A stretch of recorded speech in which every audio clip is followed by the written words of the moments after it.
जय हिंद, नमस्कार दोस्तों। आप सभी को EDU VSNP चैनल पर स्वागत है। आज हम इस वीडियो के तहत लेकर आया हूं NCERT इतिहास कक्षा 6, जिसमें दूसरा चैप्टर है प्रारंभिक समाज। इतिहास कक्षा 6 की पहला चैप्टर के ऊपर हम वीडियो बना दिया है भाइयों, तो आप सभी से आशा है कि उस वीडियो के जाकर के देख ले। आज हम NCERT इतिहास कक्षा 6, जिसमें दूसरा चैप्टर है प्रारंभिक समाज के ऊपर हम सभी प्रश्नों की हम चर्चा करने वाले हैं। तो भाइयों, तो इस वीडियो को इन तक जरूर देखना और साथ में लाइक, सब्सक्राइब और शेयर करना न भूलिएगा भाइयों। तो हम चलते हैं अपनी प्रश्नों की ओर। प्रश्न है जिसमें पहला प्रश्न कर रहे हैं भाइयों, आरंभिक मानव के बारे में जानकारी कैसे मिलती है? आरंभिक मानव के बारे में जानकारी कैसे मिलती है?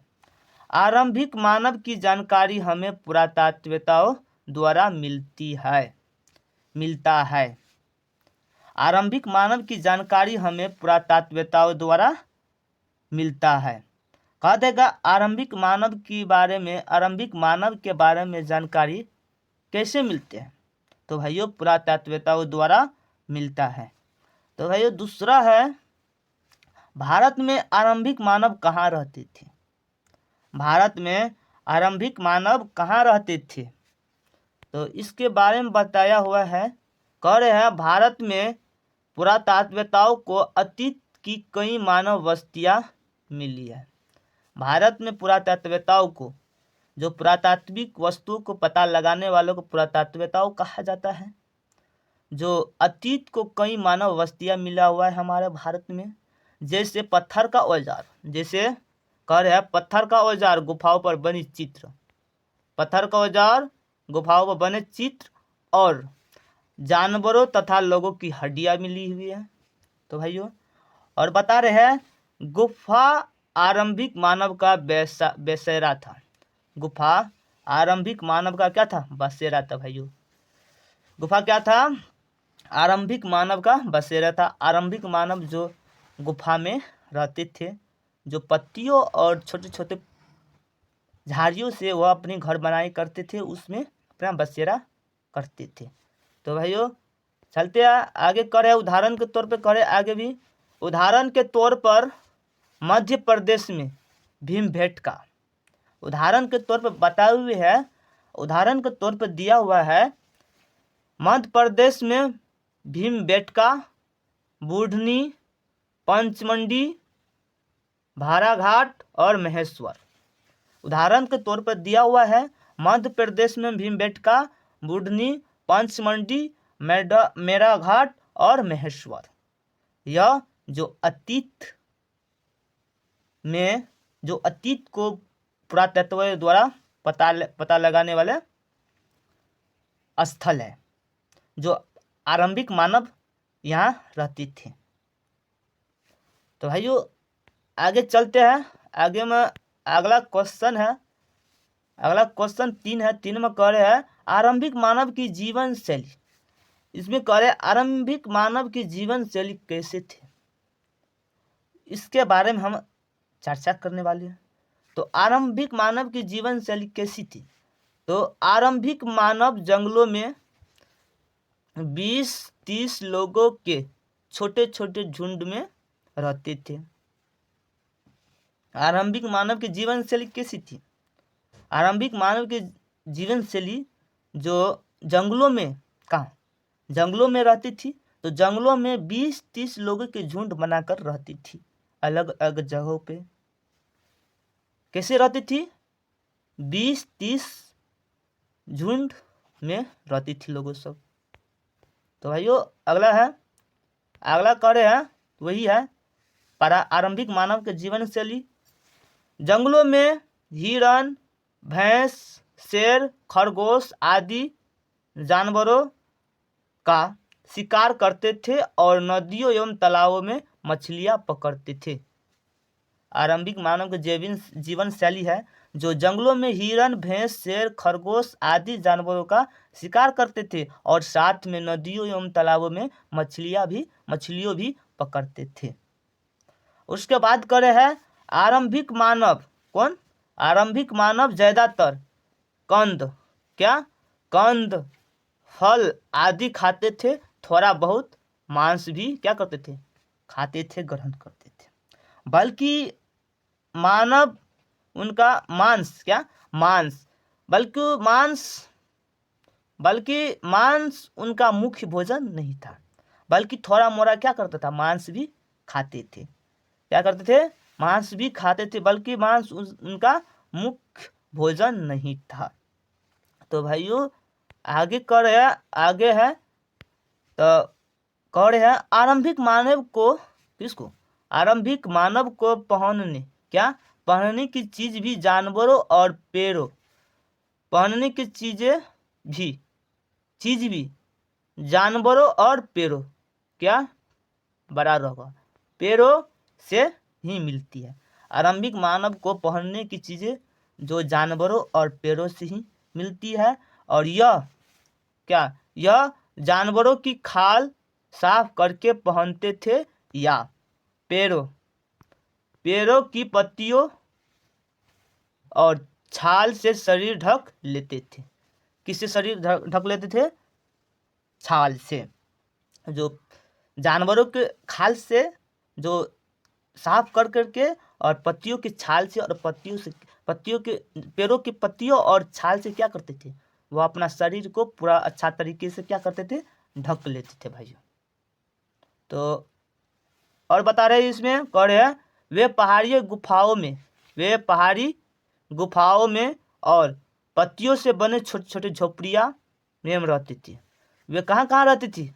उसके जीवन शैली कैसी थी? हम आरंभिक मानव की जीवन शैली के हम बारे में बता रहे हैं। हम यहाँ इस वीडियो के तहत ऑब्जेक्टिव नहीं लेकर आया हूँ, इसमें ऑब्जेक्टिव सब्जेक्टिव दोनों इस वीडियो के तहत बनने वाले हैं। तो भाई तो आप सभी से आशा है कि इस वीडियो को लाइक सब्सक्राइब जरूर करने ला, तो हम अगले वीडियो भेजे तो आप तक जल्द पहुंच पाए। तो भाइयों करे वे पहाड़ी गुफाओं में तो और पत्तियों से बने छोटे छोटे झोपड़ियों में रहते थे। कौन? आरंभिक मानव, जो पहाड़ी की गुफाओं में ही रहते थे और छोटे छोटे पत्तियों से बने, झाड़ियों से बने झोपड़ियां बनाकर भी क्या करते थे? बसेरा करते थे और रहते थे। बल्कि आरंभिक मानव का मुख्य बसेरा क्या था? गुफा था। क्या था? गुफा थे। बल्कि वो झाड़ियां और पत्तियों से भी क्या करता? अपना झोपड़ी बनाकर रहते थे उस समय लोग। तो आगे है वही उसका जीवन शैली के बारे में बता रहे हैं। आरंभिक मानव आग का प्रयोग करना सीख लिया था। आरंभिक मानव जो आग का प्रयोग क्या करना सीख लिया था। क्या करना सीख लिया था? आग का प्रयोग करना क्या किया था? सीख लिया था। तो आगे बता रहे उसके आरंभिक जीवन शैली में, आरंभिक मानव के जीवन शैली में बता रहे हैं आरंभिक काल का महिला, कौन? महिला, पुरुष तो शिकार करने के लिए जाते थे, बल्कि महिला कंदमूल, फल और अन्य जंगली अनाज इकट्ठा करती थी। क्या करती थी भाइयों? कंदमूल, फल। यह पूछे जाने वाले प्रश्न है। कंदमूल, फल और अन्य जंगली अनाज इकट्ठा करती थी। बल्कि पुरुष जो अपनी शिकार पे जाती थी बाहर जंगलों में, जो 20-30 झुंड की ओर से 2-4 साथियों को लेकर के जाते थे जंगलों में शिकार करने के लिए, बल्कि महिला का काम था कंदमूल, फल, अन्य जंगली अनाज इकट्ठा करना और अपने बच्चों को साथ में रखना और उसका हिफाजत करना। भाई यही था महिलाओं का काम, आरंभिक महिलाओं का काम।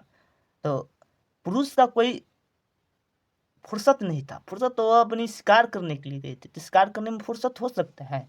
तो महिला का फुर्सत था, जो महिला अपने बच्चों को सुरक्षा के साथ साथ कंदमूल, फल भी क्या करती? इकट्ठा कर लेते थे खाने में। तो आगे प्रश्न है कह रहे आरंभिक मानव का औजार क्या था? औजार के बारे में बता रहे हैं भाइयों।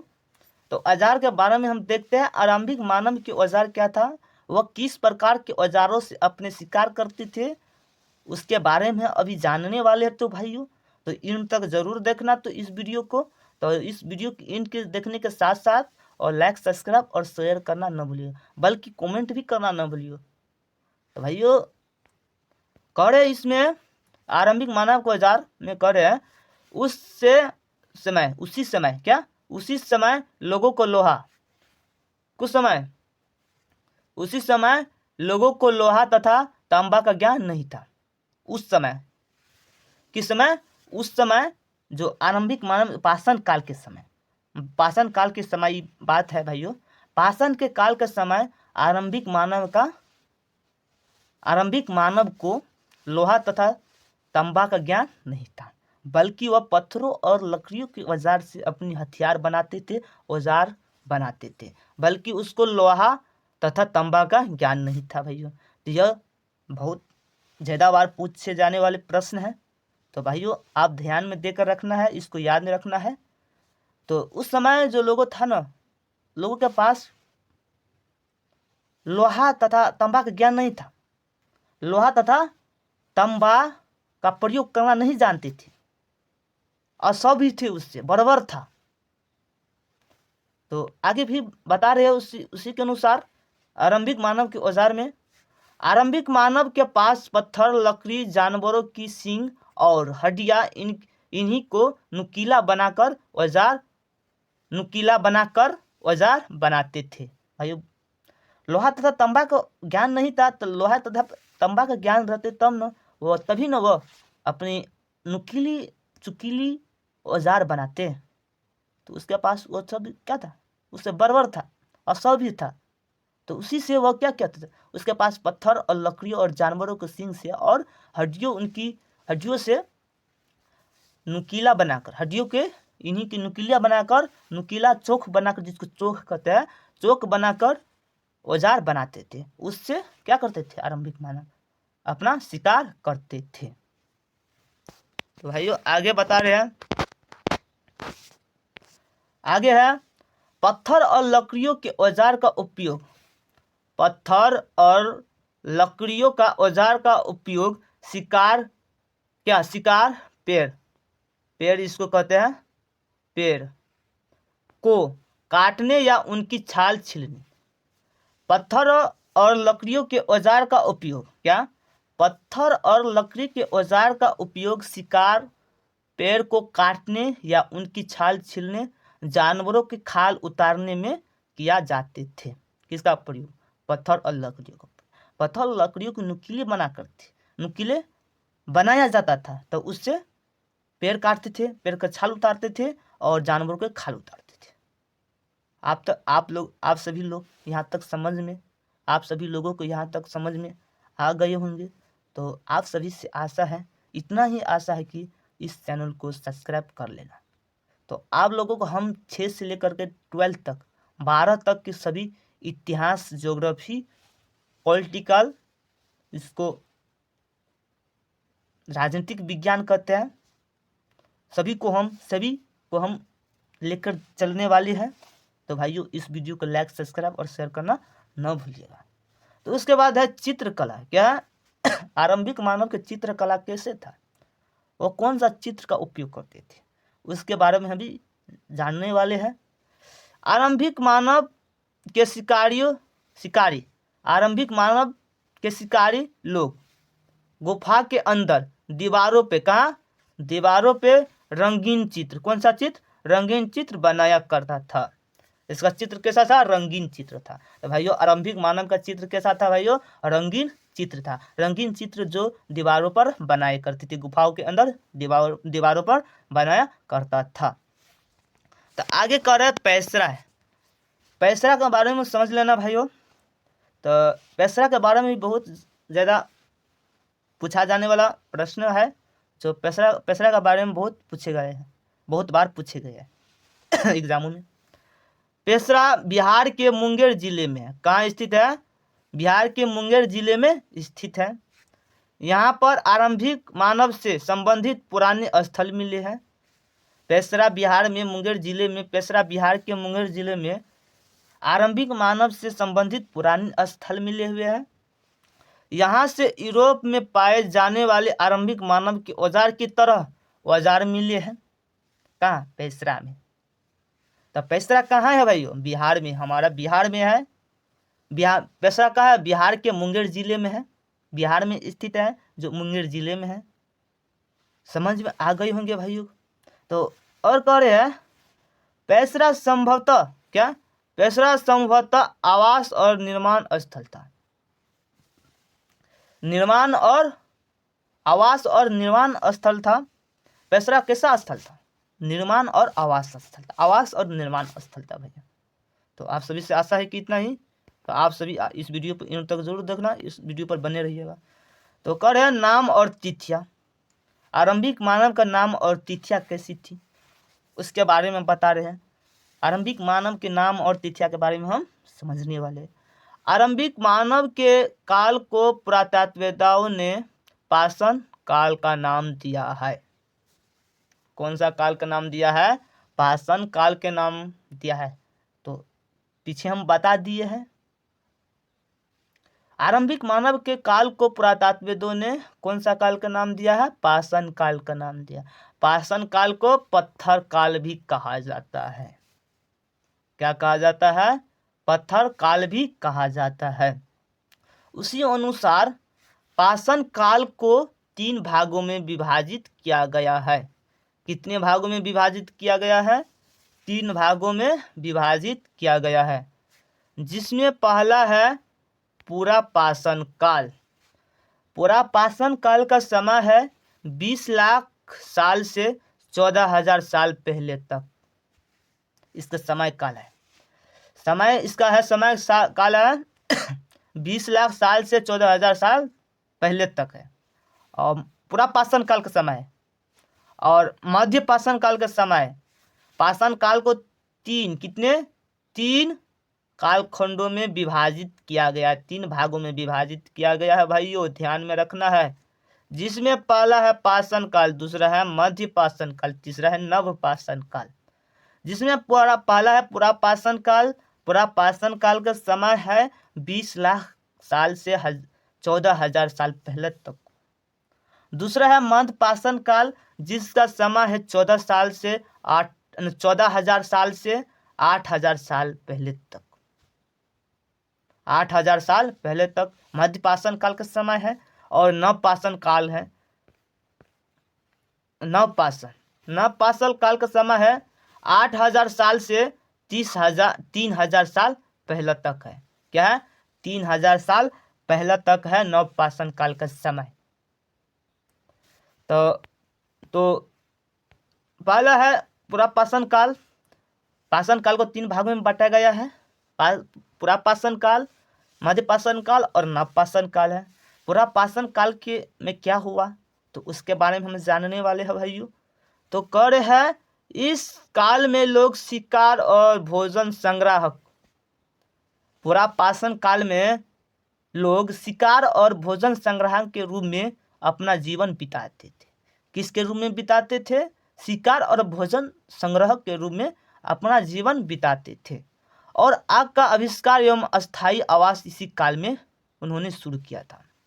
और बता रहे हैं आग का आविष्कार किसका पर? आग का आविष्कार, आग का उपयोग एवं अस्थायी आवास इसी काल में उन्होंने क्या किया था? शुरू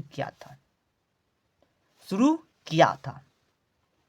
अस्थायी आवास, एक जगह, अस्थायी आवास में एक जगह रहने के लिए, एक जगह रहने लगे। क्या कहा? एक जगह रहने लगे, अस्थायी रूप से, संपूर्ण रूप से एक जगह रहने लगे। और उसी काल में, पूरा पाषाण काल में ही क्या हुआ था? अस्थायी रूप से रहने लगे और आग का आविष्कार किया था पूरा पाषाण काल। तो भाइयों आप सभी को समझ में आ गई होंगी। तो दूसरा है मध्य पाषाण काल। मध्य पाषाण काल में कह रहे हैं, मध्य पाषाण काल है, इस काल में पर्यावरणीय बदलाव आए। कह देगा भाइयों कि इस काल में पर्यावरणीय बदलाव आया था। भाइयों आप सभी को समझ में आ गई होंगे। मध्य पाषाण काल, कौन सा काल? मध्य पाषाण काल में ही पर्यावरणीय बदलाव आया था और वातावरण में गर्मी बढ़ी, जिससे गेहूं, जौ जैसे अनाज स्वयं उगने लगे। मध्य पाषाण काल में पर्यावरण में बदलाव हुआ, जिससे वातावरण में गर्मी बढ़ी। और जिसके कारण गेहूँ जो जैसे अनाजों स्वयं क्या हुआ, उगने लगी। तो इसमें परिवर्तन के आधार पर इस काल को मध्यकाल कहा गया है। परिवर्तन के आधार पर इस काल को मध्यकाल कहा गया है। क्या कहा गया? मध्यकाल कहा गया है। क्या, कौन सा काल गया? मध्यकाल का। परिवर्तनों के आधार पर इस काल को मध्यकाल कहा गया है। तीसरा है नवपाषाण काल। क्या है? नवपाषाण काल। तो भाई बताओ तो नवपाषाण काल का समय कितना है? कमेंट में बता सकते हैं। नवपाषाण काल का समय है कितना है? 8000 साल से लेकर 3000 साल पहले तक। तो नवपाषाण काल के बारे में हम समझते हैं। नवपाषाण काल में क्या हुआ था, उसका समय काल कैसा था। तो इस काल को पाषाण काल के अंतिम चरण के नाम से जाने जाते हैं। नवपाषाण काल को पाषाण काल के अंतिम चरण के नाम से जाने जाते हैं। कह देगा पाषाण काल का अंतिम चरण कौन सा है? आप सभी को पता हो गया होगा, नवपाषाण काल। पता हो गया है नवपाषाण काल। इस काल में मानव के जीवन, उनके रहन सहन, इस काल में, कौन सा काल में? नवपाषाण काल। इस काल में मानव का जीवन, उनके रहन सहन, कला कौशल पर बड़ा बदलाव आया था। कला कौशल पर उसका क्या था? बड़ा बदलाव आया। तो उसके बाद है पाषाण काल में, किसमें? पाषाण काल में आरंभिक मानव के जीवन में पत्थर का स्थान सबसे महत्वपूर्ण था। किसमें? पाषाण काल में। पाषाण काल में आरंभिक मानव के जीवन में पत्थर का अस्थाई सबसे महत्वपूर्ण था। क्या था? अस्थाई सबसे महत्वपूर्ण था। तो भाइयों, तो आप सभी से इतना ही आशा है कि हम इस चैनल को EDU VSNP चैनल को लाइक, सब्सक्राइब और शेयर कर लो, जिससे हम अगले वीडियो चैप्टर 3 हम भेजें। इस चैनल पे चैप्टर 3 को हम क्लास दें तो आप तक पहुंच सके। तो आप सभी से आशा ही इतना है कि इस चैनल को लाइक, सब्सक्राइब और शेयर जरूर करिएगा। तो जय हिंद दोस्तों।